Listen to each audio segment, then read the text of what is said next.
নোয়াখালী বিজ্ঞান ও প্রযুক্তি বিশ্ববিদ্যালয়ে চলছে 2025-26 শিক্ষাবর্ষের ভর্তি পরীক্ষা। অংশ নিয়েছেন 2438 জন পরীক্ষার্থী।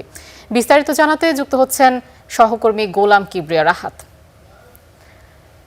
রাহাত, পরীক্ষা কতক্ষণ চলবে এবং এই পরীক্ষা থেকে যে পরীক্ষার্থীরা আছে তাদের মধ্যে কতজন আসলে সুযোগ পাবে?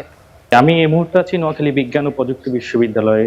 এখানে জিএসটির অধীনে 20টি বিশ্ববিদ্যালয়ের পরীক্ষা এখানে হচ্ছে। এই বিশ্ববিদ্যালয়ে সকাল 11টা থেকে বেলা 12টা পর্যন্ত পরীক্ষা অনুষ্ঠিত হবে। এখানে মোট 2438 জন পরীক্ষার্থী অংশগ্রহণ করেছেন। এই বিষয়ে জানার জন্য আমরা এই মুহূর্তে কথা বলবো নোয়াখালী বিজ্ঞান ও প্রযুক্তি বিশ্ববিদ্যালয়ের উপাচার্য মোহাম্মদ ইসমাইল এর সাথে।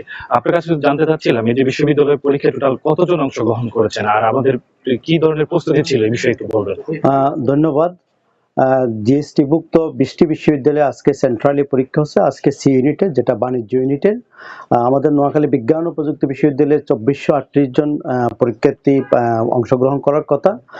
যেটুকু তথ্য মনে হয় 85% মতো উপস্থিতি আমরা দেখছি।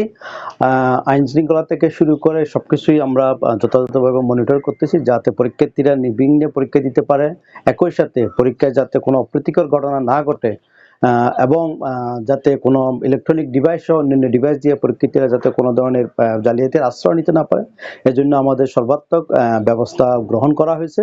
আশা করি পরীক্ষার্থীরা নির্বিঘ্নে পরীক্ষা দিচ্ছে।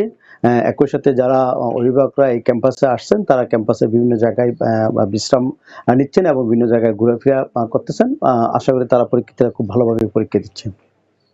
জি, আপনি যেমনটা বলছিলেন, উনি পরীক্ষার জন্য যে ধরনের প্রস্তুতি, সকল প্রকার প্রস্তুতি সম্পূর্ণ করা হয়েছে। আগামী 3 এপ্রিল আরেকটি পরীক্ষা অনুষ্ঠিত হবে এবং আগামী 10 এপ্রিল আরেকটি ডি ইউনিটের পরীক্ষা অনুষ্ঠিত হবে। এই ছিল নোয়াখালী বিজ্ঞান ও প্রযুক্তি বিশ্ববিদ্যালয় থেকে আমার কাছে বিশ্ববিদ্যালয় ভর্তি পরীক্ষার সর্বশেষ অবস্থা।